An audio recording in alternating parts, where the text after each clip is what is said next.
ना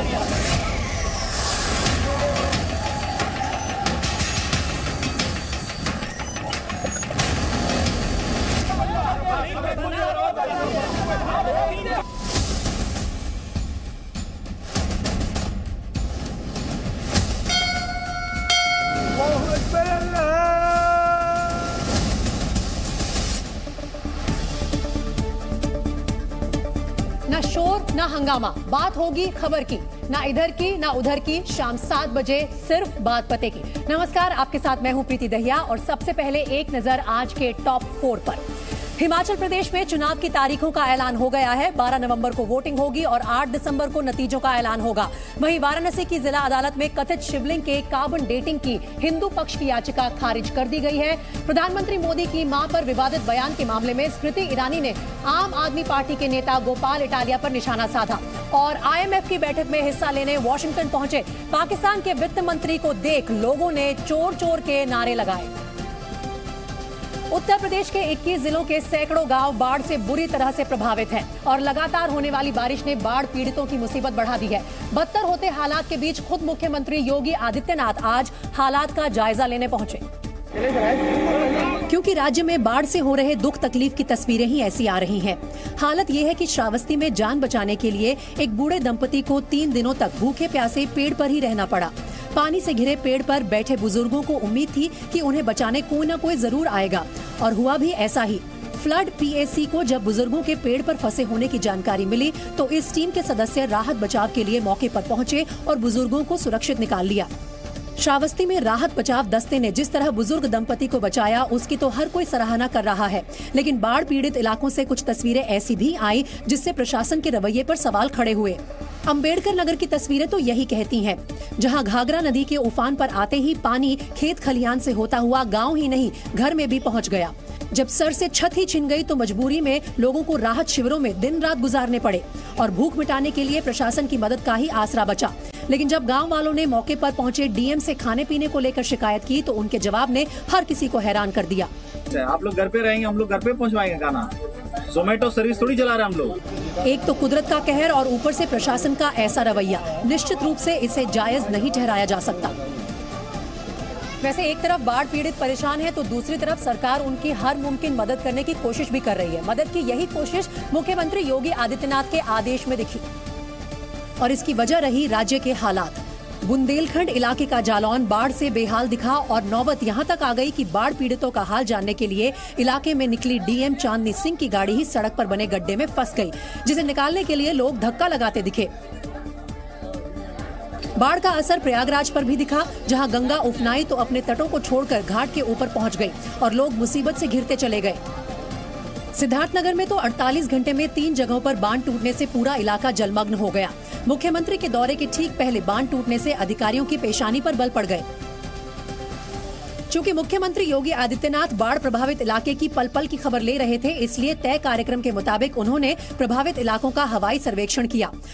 मुख्यमंत्री ने अधिकारियों को हर बाढ़ पीड़ित को जरूरी सामान की किट देने और दोनों वक्त का खाना मुहैया कराने के आदेश दिए। भोजन की पुख्ता व्यवस्था की जाए, पेयजल की व्यवस्था, दवा की व्यवस्था, हर प्रकार की सुविधा लोगों को उपलब्ध करवाई जाए। मुख्यमंत्री योगी आदित्यनाथ ने बाढ़ से टूटे घर की मरम्मत के लिए प्रति मकान 1,20,000 रुपए की मदद देने के भी निर्देश दिए। इस बीच मुख्यमंत्री का एक और नर्म दिल चेहरा दिखा जब गोरखपुर में बाढ़ग्रस्त इलाके में वो बच्चों के बीच टॉफी बांटकर टॉफी वाले बाबा बन गए। वहीं वाराणसी कोर्ट ने हिंदू पक्ष को झटका देते हुए ज्ञानवापी परिसर के वजू खाने में मिले कथित शिवलिंग की कार्बन डेटिंग कराने से इनकार कर दिया। कोर्ट ने अपने फैसले में साफ कर दिया कि मस्जिद में मिले शिवलिंग की कार्बन डेटिंग कराकर इसकी उम्र के संबंध में वैज्ञानिक साक्ष्य हासिल नहीं किए जाएंगे, जिसके बाद हिंदू पक्ष निराश नजर आया। हिंदू पक्ष के वकील मदन मोहन यादव की आंखों में आंसू आ गए। मानना था कि हमारे पक्ष में निर्णय आएगा, परंतु वो नहीं आया हुआ है। जबकि RSS के राष्ट्रीय मुस्लिम मंच के प्रमुख इंद्रेश कुमार ने कहा कि अभी रास्ते खुले हैं और जीत उन्हीं की होगी। मैं इतना ही कहूँगा कि सबने सब्र रखना चाहिए और आगे अपने मुकदमे को बढ़ाने के लिए उन्होंने जो जो प्रयत्न करने चाहिए वो प्रयत्न करने चाहिए। वहीं लखनऊ ईदगाह के इमाम खालिद रशीद फिरंगी महली ने कोर्ट के फैसले का स्वागत किया। सिविल जज साहब ने जो बात कही है वो बिल्कुल ही लीगल है और एज पर लॉ है। वाराणसी कोर्ट में सुनवाई के दौरान हिंदू और मुस्लिम पक्ष के 62 लोग मौजूद थे, जिनके सामने जिला जज अजय कुमार विश्वेश की अदालत ने हिंदू पक्ष के कथित शिवलिंग की कार्बन डेटिंग की मांग को खारिज कर दिया। ज्ञानवापी मस्जिद मामले में निचली अदालत ने 11 अक्टूबर को सुनवाई के बाद फैसला सुरक्षित रख लिया था। कोर्ट को यह तय करना था कि कार्बन डेटिंग या वैज्ञानिक तरीके से ज्ञानवापी परिसर की जांच करानी है या नहीं, लेकिन अदालत ने यह माना कि कार्बन डेटिंग से कथित शिवलिंग को नुकसान पहुंच सकता है। हालांकि हिंदू पक्ष के वकील विष्णु शंकर जैन ने ज्ञानवापी परिसर के वीडियो का हवाला दिया और निचली अदालत के फैसले के खिलाफ सर्वोच्च अदालत में जाने की बात कही। माननीय न्यायालय ने ये फाइंडिंग दी है कि सुप्रीम कोर्ट ने इस एरिया को सील कर रखा है, इसलिए हम कोई ऑर्डर नहीं पास कर सकते। वहीं संत समाज ने भी कोर्ट के फैसले पर निराशा जाहिर की और आगे अपील की बात कही। कोर्ट का हम सम्मान करते हैं, कोर्ट खारिज यदि कर दिया है तो ये लोअर कोर्ट है, आगे चल करके हाई कोर्ट में जाएगा। अखिल भारत हिंदू सभा के राष्ट्रीय अध्यक्ष स्वामी चक्रपाणी ने कहा कि कोर्ट के आदेश से हिंदू पक्ष के दावे पर कोई फर्क नहीं पड़ेगा। अभी जिस प्रकार से काशी विश्वनाथ मामले में कार्बन डेटिंग के लिए माननीय कोर्ट ने इनकार कर दिया है, उससे कोई भी अंतर नहीं पड़ने वाला है। आपको बता दें कि सुप्रीम कोर्ट का आदेश है कि पूरा वजूखाना सील रहे, जबकि वजूखाने में ही कथित शिवलिंग है। वहीं रूस और यूक्रेन के बीच 7 महीनों से जारी जंग एक बार फिर विश्व युद्ध की तरफ बढ़ती दिखाई दे रही है। रूस की सुरक्षा परिषद के उप सचिव अलेक्जेंडर वेनेडिक्टोव ने कहा कि अगर नेटो यूक्रेन को अपने संगठन में शामिल करता है तो इसे तीसरे विश्व युद्ध की गारंटी समझा जाए। दरअसल नेटो के गुप्त परमाणु योजना समूह की बैठक हुई, जिसमें यूक्रेन को इस संगठन में शामिल करने पर चर्चा के साथ नेटो देशों के संयुक्त युद्धाभ्यास स्टेडफास्ट नून को शुरू करने का ऐलान किया गया। नेटो का युद्धाभ्यास स्टेडफास्ट नून हर साल लगभग एक ही समय पर आयोजित किया जाता है। ये लगभग 1 हफ्ते तक चलता है। इसमें परमाणु हथियार ले जाने में सक्षम लड़ाकू जेट शामिल होते हैं, लेकिन इसमें किसी जीवित बम का इस्तेमाल नहीं किया जाता। To stand up for a rules-based international order for our core values and again the US leadership. NATO के सेक्रेटरी जनरल जेंस स्टाल्टनबर्ग के अलावा गुप्त परमाणु योजना समूह की बैठक में शामिल हुए अमेरिकी रक्षा मंत्री लॉयड ऑस्टिन ने भी रूस को घेरने की बात कही। We're going to stay with our efforts to support Ukraine for as long as it takes. And you've heard us say that over and over again. The other thing that you've heard us say. इसके बाद से ही रूस की भौहें तन गई, क्योंकि रूस का मानना है कि यूक्रेन को नेटो में शामिल करके अमेरिका उसको घेरना चाहता है। लेकिन नेटो देशों ने यूक्रेन का समर्थन करते रहने का फैसला किया है, जिसकी बानगी दिखी दक्षिण इंग्लैंड में, जहां यूक्रेन सेना के जवान युद्ध का अभ्यास करते और आधुनिक हथियारों का इस्तेमाल करने की प्रैक्टिस करते नजर आए। इस दौरान यूक्रेन के सैनिकों ने लाइव फायरिंग की, खुद से दूर मौजूद टारगेट को धराशायी करने का अभ्यास किया। कुछ सैनिक तो मचान पर बैठकर दुश्मन पर गोलियां बरसाने की प्रैक्टिस करते दिखे। यही नहीं, ब्रिटेन की आर्टिलरी रेजिमेंट ने भी यूक्रेनी सैनिकों को जंग की बारीकियों से अवगत कराया।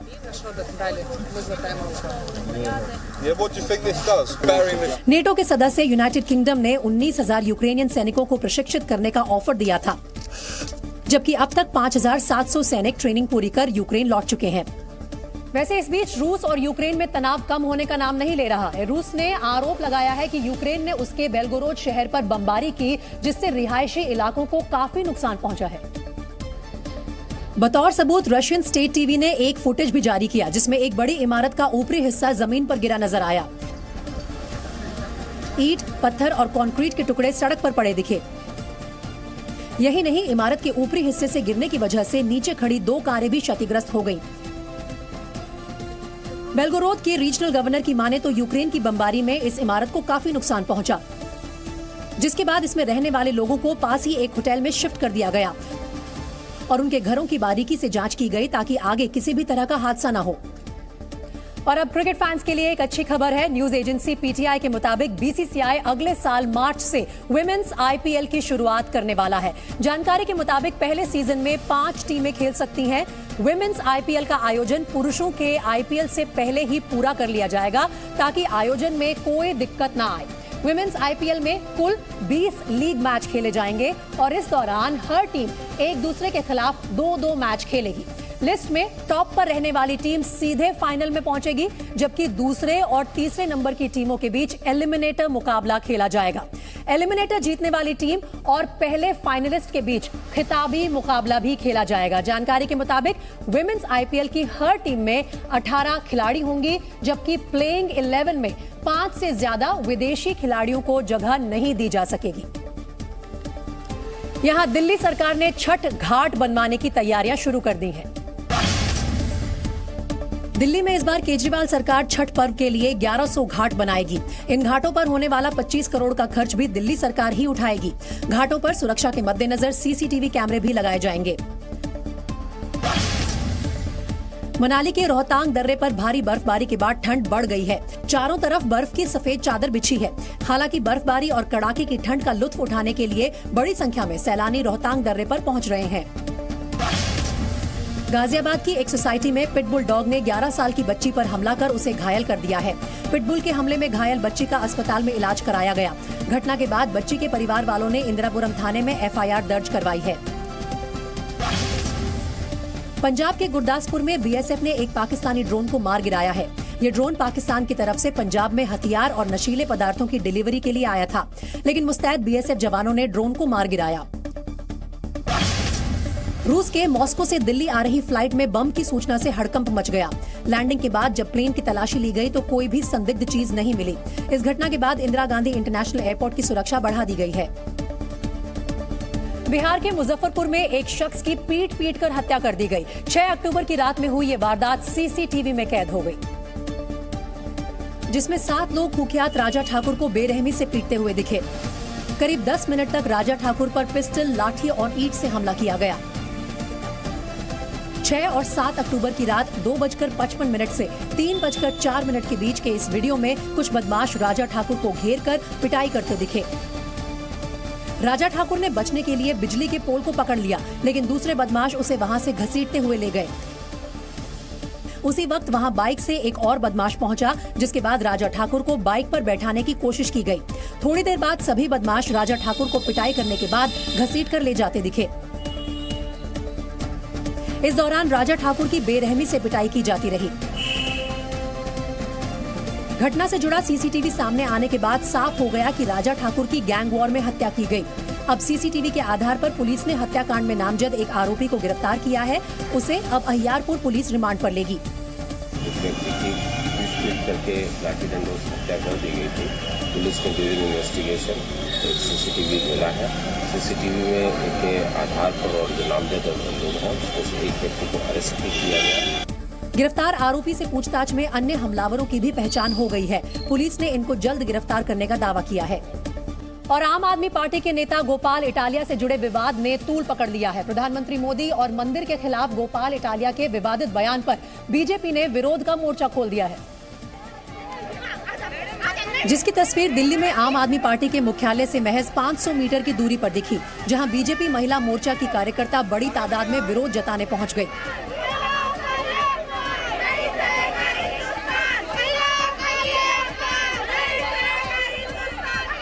पुलिस ने बैरिकेडिंग कर प्रदर्शनकारियों को रोकने के इंतजाम पहले ही कर रखे थे, लेकिन इसके बावजूद विरोध पर उतारू कार्यकर्ता इसे लांघने की कोशिश करती दिखी।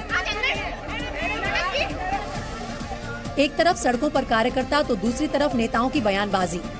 बीजेपी ने आरोप लगाया कि गोपाल इटालिया ने पीएम मोदी की मां के खिलाफ अपमानजनक टिप्पणी की। बीजेपी की तरफ से केंद्रीय मंत्री स्मृति ईरानी ने इस मुद्दे पर सीधे सीधे दिल्ली के मुख्यमंत्री अरविंद केजरीवाल पर हल्ला बोल दिया। कोई भी प्रवक्ता बिना अरविंद केजरीवाल के डायरेक्शन इसके बिना एक शब्द नहीं बोलता। इस पूरे मामले में गोपाल इटालिया के बचाव के लिए दिल्ली सरकार में मंत्री गोपाल राय सामने आए तो उन्होंने भी ओछी टिप्पणी कर दी।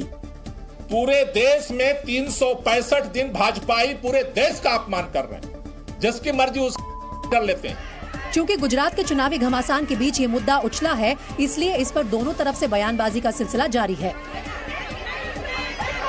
अब कोरोना के एक नए वेरिएंट ने चिंता बढ़ा दी है। दरअसल कोरोना का नया वेरिएंट XBB मिला है और XBB वेरिएंट ओमिक्रॉन के 2 वेरिएंट से मिलकर बना है। XBB वेरिएंट पहली बार सिंगापुर और अमेरिका में मिला। अब तक इस वेरिएंट के जानलेवा होने के सबूत नहीं मिले हैं। हालांकि XBB वेरिएंट की संक्रमण दर काफी तेज बताई जा रही है। नए वेरिएंट के अब तक भारत में 71 मामले सामने आ चुके हैं। महाराष्ट्र में XBB वेरिएंट के 5 मामलों की पुष्टि हो गई है, जबकि उड़ीसा में 33 और बंगाल में 17 मामले सामने आए हैं। तमिलनाडु की बात करें तो वहां 16 मरीजों में XBB वेरिएंट मिला है। पेरू के कुस्को में आग की तेज लपटों और धुएं के गुबार के बीच कुछ फायर फाइटर्स दिखे, जो जंगलों में लगी आग पर काबू करने की कोशिश कर रहे थे। हालांकि इन फायर फाइटर्स के पास आग पर काबू पाने के कुछ खास इंतजाम नहीं दिखे। इनमें एक शख्स के पास तो सेफ्टी हेलमेट भी नहीं था और वो आग की लपटों से उठ रही चिंगारियों के बेहद करीब था। पेरू के जंगलों में लगी भीषण आग तेजी से फैल रही है। जंगलों में लगी आग अब रिहायशी इलाकों के लिए बड़ा खतरा बन गई है, इसलिए जंगल के किनारे बसे लोग भी आग पर काबू पाने की कोशिश में जुटे हैं। En lo que va del año tenemos 332 incendios forestales, más de 20.000 hectáreas ya afectadas al día de hoy. दमकल के अलावा पुलिस टीम भी आग बुझाने के लिए तैनात की गई है। सरकार अब जल्द ही इस काम में सेना को भी लगा सकती है। यहाँ प्रियंका गांधी ने हिमाचल प्रदेश में चुनाव अभियान का बिगुल फूंका। कांग्रेस महासचिव प्रियंका गांधी वाड्रा ने हिमाचल प्रदेश में विधानसभा चुनाव अभियान की शुरुआत कर दी है। सोलन में प्रियंका ने मां शूलिनी मंदिर में पूजा अर्चना की और फिर परिवर्तन प्रतिज्ञा रैली को संबोधित किया। बिहार के पटना में जेडीयू नेता गब्बू सिंह के ठिकानों पर इनकम टैक्स ने छापा मारा तो जेडीयू ने कार्रवाई पर सवाल खड़े कर दिए। जेडीयू के राष्ट्रीय अध्यक्ष ललन सिंह ने आरोप लगाया कि जो भी बीजेपी के विरोधी हैं, उनके यहाँ ही सीबीआई और इनकम टैक्स की रेड पड़ती है। पंजाब के भटिंडा में सुंदर लड़कियों का ब्यूटी कॉन्टेस्ट करवाने का पोस्टर लगवाने वाले बाप बेटे को पुलिस ने गिरफ्तार कर लिया है। आरोपियों ने पोस्टर लगवाए थे कि सामान्य वर्ग की जो लड़की सबसे सुंदर होगी, उसकी शादी NRI लड़के से करवाई जाएगी। गुरुग्राम में बुधवार को मस्जिद में हुई तोड़फोड़ के बाद इलाके में तनाव है। पुलिस ने दोनों पक्षों के बीच समझौता करा दिया है। साथ ही मस्जिद में तोड़फोड़ करने वालों के खिलाफ मामला दर्ज कर पुलिस उनकी तलाश में जुट गई है। 10 नवंबर को देश को 5वीं वंदे भारत ट्रेन मिल जाएगी। ये ट्रेन चेन्नई, मैसूर और बेंगलुरु के बीच चलेगी। वंदे भारत ट्रेन चलने से इस रूट पर हजारों लोगों का सफर आसान हो जाएगा। बिहार के भागलपुर में एक के बाद एक कई मकान उफनती नदी में समा गए। बारिश और बाढ़ की वजह से यहाँ गंगा नदी खतरे के निशान से ऊपर बह रही है और नदी के रास्ते में जो भी आया उसका अंजाम कुछ ऐसा ही हुआ। यहाँ बाढ़ से बेकाबू हुई नदी में एक के बाद एक कई मकान जल समाधि लेते दिखाई दिए। देखते ही देखते एक पक्का मकान भी गंगा नदी में समा गया। भागलपुर के गोपलापुर इलाके में गंगा नदी पूरे उफान पर है। हालत ये है कि बाढ़ का पानी रिहायशी इलाकों तक पहुंच गया है। बाढ़ की चपेट में आने से 20 से ज्यादा मकान ध्वस्त हो चुके हैं। इलाके के लोगों का कहना है कि उनके पास न खाने को कुछ है और न ही अब रहने के लिए छत बची है। कहीं जा नहीं पाते हैं, कहीं घटना न हो जाए, 20 गोटे कम नहीं कटा होगा। बाढ़ प्रभावित इलाके के लोगों का आरोप है कि मुश्किल की इस घड़ी में प्रशासन से भी कोई मदद नहीं मिल रही है। सुबह से ज्यादा कटा हो रहा है। 4 बजे शुरू वहीं चुनाव आयोग ने हिमाचल प्रदेश विधानसभा चुनाव की तारीखों का ऐलान कर दिया है। इसके साथ ही हिमाचल प्रदेश में चुनावी बिगुल बज गया। हिमाचल प्रदेश में पिछली बार की तरह इस बार भी एक ही चरण में चुनाव होंगे। चुनाव आयोग की तरफ से तारीखों के ऐलान के साथ ही राज्य में आदर्श चुनाव आचार संहिता लागू हो गई। चुनाव की तारीखों का ऐलान करने खुद मुख्य सचिव आयुक्त राजीव कुमार मीडिया के सामने आए। चुनाव आयुक्त के मुताबिक हिमाचल प्रदेश में 68 सीटों के लिए 12 नवंबर को वोट डाले जाएंगे। वोटों की गिनती 8 दिसंबर को होगी। पूरे राज्य में एक ही चरण में मतदान होगा।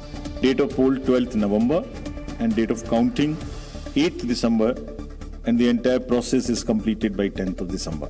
ज्यादा से ज्यादा लोग अपने वोट डालने के हक का इस्तेमाल कर सके, इसके लिए चुनाव आयोग ने कुछ खास कदम उठाने का भी ऐलान किया। मुख्य चुनाव आयुक्त के मुताबिक 80 साल से ज्यादा उम्र के लोग, दिव्यांग और कोविड पॉजिटिव लोगों से इस बार एक फॉर्म भरवाया जाएगा।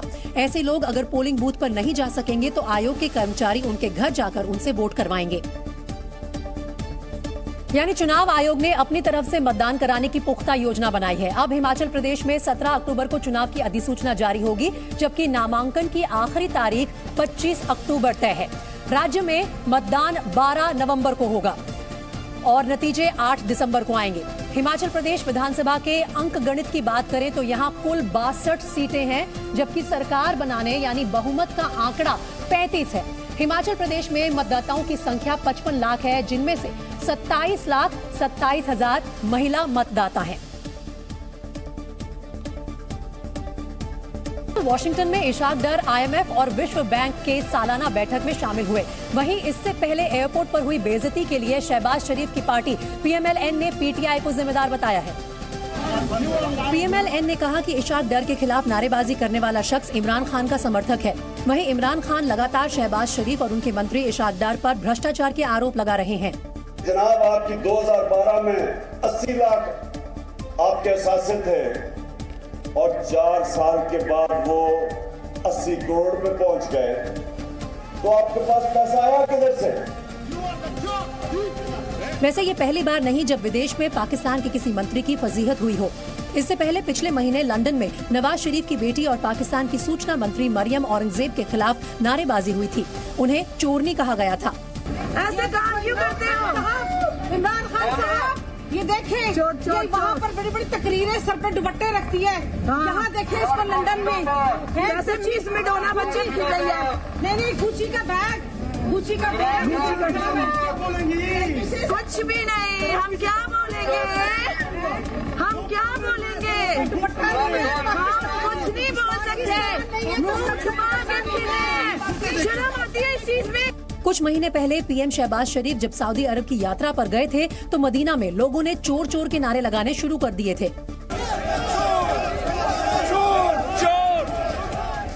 इमरान ने एक बार अपने इंटरव्यू में कहा था कि सरकार के मंत्रियों की ऐसी छवि बन गई कि वो आज जहां जाते हैं उन्हें चोर बताया जाता है। और यहां केजरीवाल सरकार के खिलाफ बीजेपी ने प्रदर्शन किया। गुजरात आम आदमी पार्टी के नेता गोपाल इटालिया के बयान को लेकर बीजेपी ने दिल्ली में प्रदर्शन किया। बीजेपी ने आरोप लगाया कि केजरीवाल के आदेश पर ही इटालिया ने PM मोदी की मां का अपमान किया है। स्मृति ईरानी ने भी चुनौती दी है कि अगर केजरीवाल में दम है तो गुजरात आकर गाली दे। तो आकर गुजरात की धरती पर एक बार गाली बक कर देखे नरेंद्र मोदी की मां को। यूपी के CM योगी आदित्यनाथ ने गोरखपुर और महाराजगंज जिले के बाढ़ प्रभावित इलाकों का दौरा किया। CM योगी ने प्रशासन को निर्देश दिए कि बाढ़ पीड़ितों को भोजन, पानी और जरूरी सामान की कमी नहीं होनी चाहिए। CM ने बाढ़ पीड़ितों के लिए राहत राशि का भी ऐलान किया है। बिहार के भागलपुर में गंगा नदी जमकर तबाही मचा रही है। गंगा की बाढ़ में कई घर समा गए हैं। गंगा किनारे हो रहे कटान से लोगों में दहशत बनी है। जम्मू कश्मीर के अनंतनाग में लश्कर के आतंकी के एनकाउंटर का वीडियो सामने आया है। 4 दिन पहले 10 अक्टूबर को सुरक्षा बलों की लश्कर के आतंकियों से मुठभेड़ हुई थी, जिसमें सुरक्षा बलों ने 2 आतंकियों को मार गिराया था। मध्य प्रदेश के धार जिले में हत्या के एक आरोपी के घर को बुलडोजर से तोड़ दिया गया। जिस व्यक्ति का घर तोड़ा गया उस पर एक युवक की हत्या करने और घर के अंदर ही उसके शव को दफनाने का आरोप है, जिसके बाद पुलिस ने उसे गिरफ्तार कर लिया और प्रशासन ने बीती रात उसके घर पर बुलडोजर भी चलवा दिया। रात भर चली कार्रवाई में हत्या के आरोपी की पूरी बिल्डिंग को जमींदोज कर दिया गया। जानकारी के मुताबिक ये बिल्डिंग हत्या के मुख्य आरोपी आशिक पटेल की है। आरोप है कि आशिक पटेल ने रूपेश नाम के एक युवक की हत्या कर दी और उसका शव अपने ही घर में दफना दिया। आशिक पटेल की बिल्डिंग इतनी बड़ी थी कि प्रशासन को बुलडोजर के अलावा दूसरी मशीनों का भी इस्तेमाल करना पड़ा। तोड़फोड़ की इस कार्रवाई में पटेल के करीब 200 कमरे गिराए गए हैं। रूपेश के अपहरण और हत्या के मामले में पुलिस ने आशिक पटेल के अलावा उसके 5 और साथियों को भी गिरफ्तार किया है। वहीं पटना के एक बड़े कारोबारी गब्बू सिंह के कुल 31 ठिकानों पर इनकम टैक्स और ईडी ने छापेमारी की। बताया जा रहा है कि गब्बू सिंह का जनता दल यूनाइटेड के अध्यक्ष लल्लन सिंह से करीबी रिश्ता है, जबकि आयकर विभाग के मुताबिक गुप्त सूचना के आधार पर ये छापेमारी की गई। कई अहम कागजात खंगाले गए। यही नहीं, गब्बू सिंह के करीबी अरविंद सिंह के ठिकानों पर भी दबिश दी गई। जानकारी के मुताबिक इनकम टैक्स की कार्रवाई जारी रहेगी और गब्बू सिंह से इस मामले में पूछताछ भी की जाएगी। गब्बू सिंह की गिनती बड़े बिल्डरों में होती है। वो होटल कारोबार से भी जुड़े हुए हैं। साथ ही उन्हें लल्लन सिंह का करीबी भी कहा जाता है। हालांकि लल्लन सिंह गब्बू सिंह के उनके करीबी होने के सवाल पर भड़क गए। किसी के करीबी पर क्या होता है, अपना काम करेंगे, उसे क्या मतलब है, वो अपना काम करते रहे। यही नहीं, उन्होंने ईडी और इनकम टैक्स की छापेमारी के लिए बीजेपी पर भी हमला बोला। जहाँ जहाँ विरोध में उनके लोग रहते हैं, सीबीआई और ईडी का इस्तेमाल, इनकम टैक्स का इस्तेमाल ये लोग करते हैं। पटना में इनकम टैक्स की छापेमारी से बिहार का सियासी तापमान एक बार फिर चढ़ गया है। गब्बू सिंह के ठिकानों पर छापेमारी के बाद लल्लन सिंह ने पटना में पत्रकारों से कहा कि बीजेपी दबाव डालने के लिए छापेमारी करती है, लेकिन ना तो वो डरेंगे और ना ही किसी के दबाव में आएंगे। जबकि इस मामले में आरजेडी भी हमलावर नजर आई। जनता दल यूनाइटेड के साथ सरकार बनाने वाली आरजेडी ने आरोप लगाया कि बीजेपी केंद्रीय एजेंसियों का दुरुपयोग कर रही है। केंद्र द्वारा इन्वेस्टिगेटिंग एजेंसीज का दुरुपयोग, सिर्फ विपक्ष के यहाँ IT रेट क्यों पूछते हैं, इसका जवाब आपको जनता देगी। जिसके जवाब में बीजेपी ने कहा कि महागठबंधन को लोकतंत्र में भरोसा नहीं है और जांच एजेंसियों से तकलीफ है तो कोर्ट जाए। इनको अब लोकतंत्र में भरोसा नहीं रहा है। सबसे ज्यादा तकलीफ जनता दल यूनाइटेड, राष्ट्रीय जनता दल और कांग्रेस के लोगों को ही हो रही है। हालांकि इस मामले में जन अधिकार पार्टी ने भी बीजेपी के खिलाफ मोर्चा खोल दिया है। जाप के राष्ट्रीय अध्यक्ष पप्पू यादव ने बीजेपी को आड़े हाथों लिया। 18 सालों से ललन सिंह जी या गब्बू सिंह जी के पास पैसा था कि नहीं था, जब तक आपके साथ रहे। अभी ही न ललन सिंह जी की बड़ाई कर रहे थे नरेंद्र मोदी जी। यही नहीं, पप्पू यादव ने आरजेडी की ही तरह बीजेपी पर केंद्रीय एजेंसियों के गलत इस्तेमाल का आरोप लगाया। आर्मी के बहादुर डॉग जूम को आज आखिरी विदाई दी गई। जूम को विदाई देते वक्त वो सम्मान दिया गया जो एक शहीद सैनिक को दिया जाता है।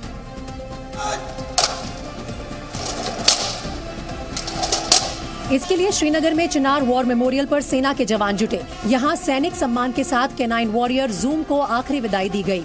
जूम को श्रद्धांजलि देने के लिए चिनार कोर की तरफ से लेफ्टिनेंट जनरल ADS औजला मौजूद थे। ड्यूटी के दौरान सर्वोच्च बलिदान देने वाले जूम को जम्मू में भी श्रद्धांजलि दी गई। यहाँ 29 आर्मी डॉग यूनिट के जवानों ने जूम की फोटो पर फूल चढ़ाए और उसकी बहादुरी को सलाम किया। जूम एक बहुत बहादुर सिपाही था, लेकिन उसके कारण से बहुत जान भी बचा है, जान मान का यहाँ पे सुरक्षा भी हुआ है। इस दौरान कई डॉग भी जूम को श्रद्धांजलि देते दिखे। जूम 9 अक्टूबर को अनंतनाग में एक ऑपरेशन के दौरान घायल हो गया था। उसे आतंकियों की 2 गोली लगी थी, लेकिन आतंकियों से लोहा लेने वाला जूम गुरुवार को अस्पताल में जिंदगी से जंग हार गया था। जूम ने सर देखिए बहुत ही अच्छा काम किया। उसने इतने सारे जवानों की जान बचाते हुए अपने प्राणों का बलिदान दिया है। जूम को याद करते हुए सेना ने कहा कि राष्ट्र के प्रति उसकी सेवा को हमेशा याद किया जाएगा। वहीं गाजियाबाद में पिटबुल नस्ल के एक डॉग के हमले का वीडियो सामने आया है। जानकारी के मुताबिक गाजियाबाद के इंदिरापुरम इलाके में पिटबुल नस्ल के डॉग ने एक बच्ची पर हमला कर दिया। डॉग ने बच्ची के दोनों पैरों में अपने दांत गड़ा दिए। जिस वक्त ये हमला हुआ उस वक्त बच्ची अपने अपार्टमेंट के पार्क में खेल रही थी। बच्ची के घर वालों का आरोप है कि पिटबुल डॉग ने जब बच्ची पर हमला किया तब उसका मालिक वहां नहीं था। इस मामले में बच्चे के पिता ने पिटबुल डॉग के मालिक के खिलाफ इंदिरापुरम थाने में FIR भी दर्ज करवाई है। लखनऊ और गाजियाबाद में पिछले 4 महीनों में पिटबुल डॉग के हमले के 4 मामले सामने आ चुके हैं। और ज्ञानवापी केस में हिंदू पक्ष को कोर्ट से झटका लगा है। पूरे देश में आज करवा चौथ की रौनक देखने को मिल रही है। अब से कुछ देर बाद पूजा का शुभ मुहूर्त शुरू हो जाएगा। दिल्ली में आज करीब 8 बजे चांद दिखेगा। रामनगरी अयोध्या में इस बार होने वाले दीपोत्सव में फिर वर्ल्ड रिकॉर्ड बनाने की कोशिश की जाएगी। अयोध्या के दीपोत्सव में इस साल 15 लाख दीपक जलाए जाएंगे।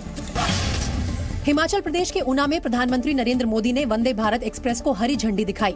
ये ट्रेन दिल्ली से हिमाचल के ऊना के बीच चलेगी।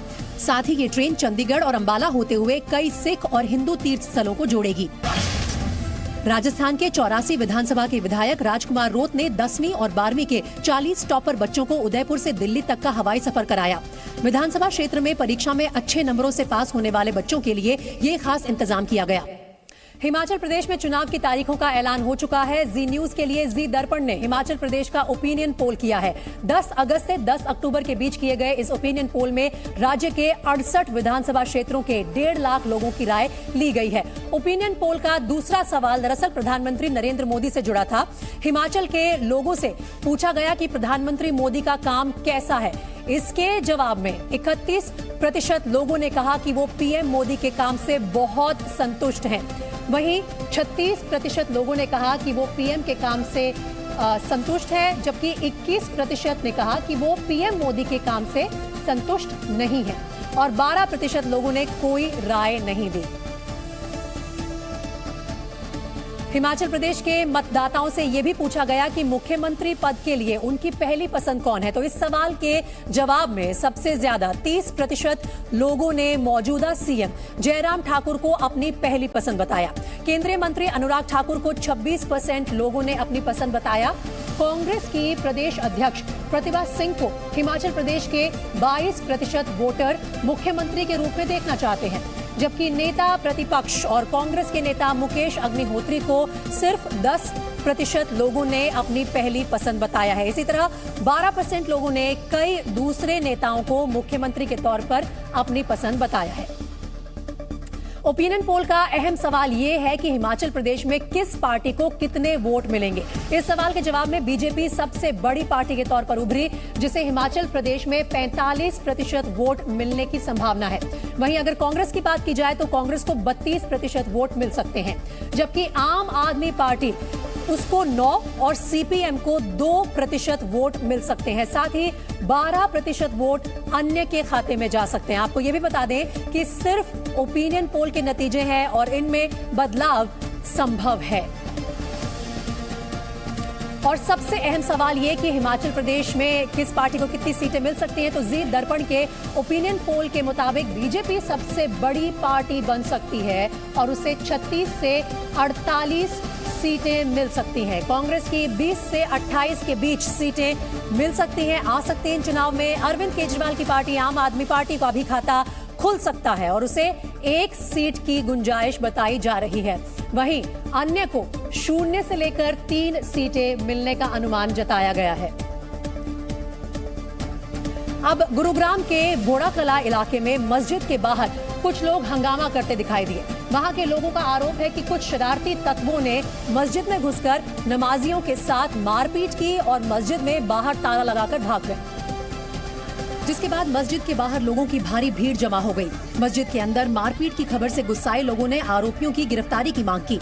मस्जिद में तोड़फोड़ और हंगामे की खबर बुधवार की बताई जा रही है। लोगों का आरोप है कि कुछ दबंगों ने मस्जिद पर हमला किया, वहां मौजूद आरोपियों को पीटा और मस्जिद में तोड़फोड़ कर बाहर से ताला लगाकर फरार हो गए। मस्जिद में मारपीट और हंगामे की जानकारी मिलने पर पुलिस की टीम वहां पहुंची और ताला खुलवाया। पुलिस ने मस्जिद में मारपीट और हंगामा करने के आरोप में दर्जन भर से ज्यादा लोगों के खिलाफ धार्मिक भावनाएं भड़काने जैसी गंभीर धाराओं में केस दर्ज कर लिया है। पंजाब के गुरदासपुर में सीमा सुरक्षा बल ने एक पाकिस्तानी ड्रोन को मार गिराया। जैसे ही ये पाकिस्तानी ड्रोन भारतीय सीमा में दाखिल हुआ, जवानों ने ताबड़तोड़ फायरिंग करके उसे ढेर कर दिया। शुक्रवार सुबह करीब 4:30 बजे मिली। इसके बाद बीएसएफ के जवान मौके पर पहुंचे और इलाके में सर्च ऑपरेशन शुरू किया गया। उसी वक्त ड्रोन की आवाज सुनाई देने पर बीएसएफ के जवानों ने फायरिंग शुरू कर दी। एक के बाद एक 17 राउंड फायरिंग की गई। गोली लगने के बाद पाकिस्तानी ड्रोन भारतीय सरहद में गिरा। इसके बाद बीएसएफ के जवानों ने ड्रोन कब्जे में ले लिया।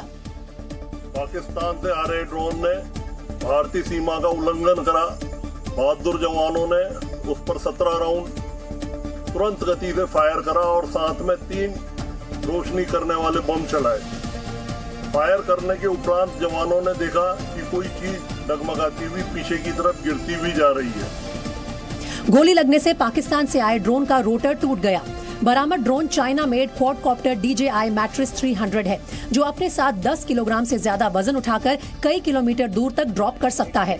इसीलिए इलाके को खाली करा लिया गया और तलाशी अभियान शुरू हुआ। सुरक्षा बल इस बात का पता लगा रहे हैं कि ड्रोन से कोई विस्फोटक या ड्रग्स की खेप तो नहीं भेजी गई। वहीं पाकिस्तान के एक अस्पताल की छत पर सैकड़ों लावारिस शवों को फेंक दिया गया। मामले का खुलासा तब हुआ जब पंजाब के सीएम के एडवाइजर अस्पताल का दौरा करने पहुंचे। इस दौरान जब सीएम के सलाहकार निश्तार अस्पताल के छत पर पहुंचे तो उन्हें वहां सैकड़ों शव मिले। बताया जा रहा है कि शव छतों पर बिखरे पड़े थे, जो सड़ी गली हालत में थे। दावा किया जा रहा है कि खुली छत पर इन शवों को सड़ने गलने के लिए छोड़ दिया गया था। वहाँ पर ये लाशें पड़ी थी जिनको जिनको चीले कौवे खाते हैं, और ये सिलसिला कोई आज का नहीं है या चंद महीनों का नहीं है, चंद सालों से ये जारी है। मामले के खुलासे के बाद इलाके में मुल्तान के लोगों में काफी गुस्सा है।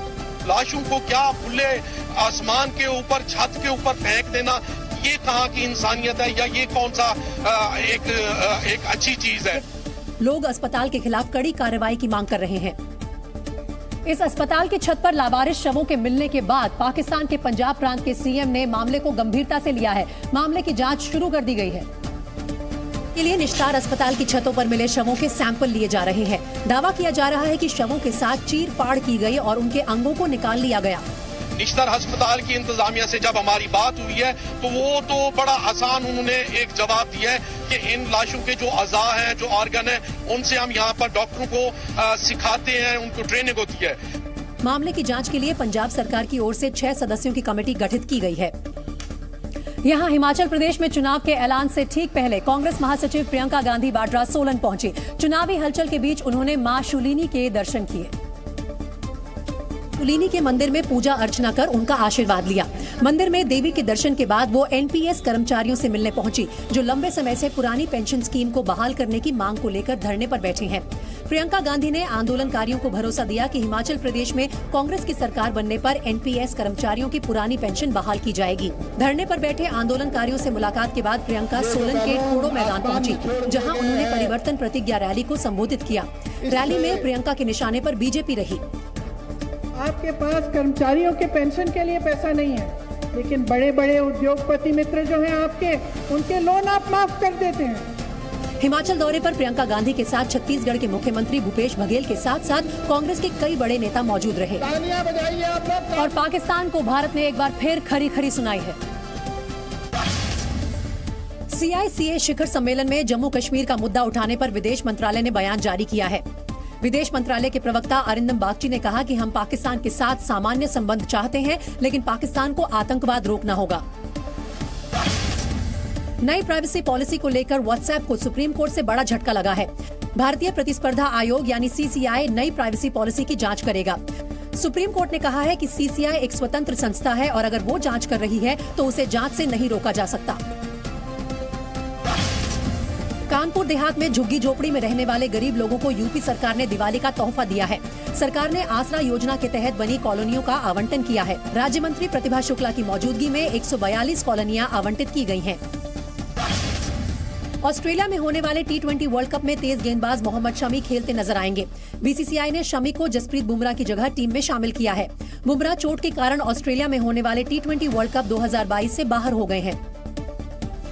जम्मू कश्मीर के अनंतनाग में सुरक्षा बल एक आतंकी का एनकाउंटर करते दिखे। ये एनकाउंटर टंगपावा इलाके के कोकड़नाग गांव में 10 अक्टूबर को हुआ था, जिसमें सुरक्षा बलों ने लश्कर के आतंकी को मार गिराया था। उस मुठभेड़ का वीडियो अब सामने आया है। वीडियो में एक आतंकी घर के पीछे छिपा दिख रहा है और जैसे ही सेना के जवानों को आतंकी का सर नजर आता है, वो फायरिंग शुरू कर देते हैं। गोली लगने के बाद आतंकी गिर जाता है, लेकिन जवानों की फायरिंग जारी रहती है। कोकड़नाग गांव में हुए इस मुठभेड़ में लश्कर के 2 आतंकी मारे गए थे। इसी ऑपरेशन के दौरान आर्मी डॉग जूम को भी गोली लगी थी। वहीं शी जिनपिंग का एक बार फिर से चीन का राष्ट्रपति चुना जाना लगभग तय है, लेकिन उससे पहले ही चीन में बगावत के शोले भड़कते दिख रहे हैं। देश के कई हिस्सों में जिनपिंग के खिलाफ विरोध प्रदर्शन हो रहा है। बीजिंग में तो जिनपिंग विरोध के पोस्टर बैनर तक लगा दिए गए। कहीं उन्हें तानाशाह बताया गया तो कहीं हड़ताल करने की अपील की गई। कोविड नीति को खत्म करने की मांग की गई और शी जिनपिंग को उखाड़ फेंकने का आह्वान किया गया। इस दौरान प्रदर्शनकारियों की पुलिस से भिड़ंत भी हुई, लेकिन प्रदर्शनकारी डटे रहे। संवेदनशील इलाकों के आसपास सुरक्षा बंदोबस्त कड़े कर दिए गए हैं। यही नहीं, जो लोग ट्रेन में यात्रा कर रहे हैं उन्हें कहा जा रहा है कि जिन लिक्विड चीजों को लेकर वो यात्रा कर रहे हैं उन्हें वो सुरक्षा कर्मियों के सामने पिएं। विरोध प्रदर्शनों को देखते हुए पूरे बीजिंग में 24 घंटे निगरानी की जा रही है। और अब देखिए नई सवारी पर सफर से पहले हम सफर का प्यार। सोशल मीडिया पर महाराष्ट्र के एक दंपति का वीडियो खूब देखा जा रहा है। ये दंपति एक मोपेड खरीदने पहुंचे थे। जब शोरूम के कर्मचारी ने नई गाड़ी को पहनाने के लिए माला दी, पति ने वो माला अपनी पत्नी को पहना दी। इस दंपति की मासूम मोहब्बत का वीडियो लोगों को बहुत पसंद आ रहा है। वुमेन्स एशिया कप में पाकिस्तान पर मिली जीत के बाद श्रीलंका की महिला क्रिकेटर्स ने डांस कर जीत का जश्न मनाया। क्रिकेटर्स ने मैदान पर जमकर ठुमके लगाए, जिसका वीडियो वायरल हो रहा है। वैसे तो आपने कई पेंटिंग्स देखी होंगी। पेंटिंग को सजाने में काफी वक्त लगता है, लेकिन इस शख्स ने खेल खेल में बच्ची की सुंदर सी पेंटिंग बना दी। इसको देखकर आप यही कहेंगे कि क्या कमाल की पेंटिंग बनाई है। हेलमेट पहनना और ट्रैफिक नियमों का पालन करना सबके लिए जरूरी है। हेलमेट पर हुए झगड़े का एक वीडियो सोशल मीडिया पर वायरल हो रहा है, जिसमें हेलमेट नहीं पहनने पर बिहार पुलिस के एक कांस्टेबल ने स्कूटर सवार को धक्का दे दिया, जिससे स्कूटर सवार सड़क पर गिर पड़ता है।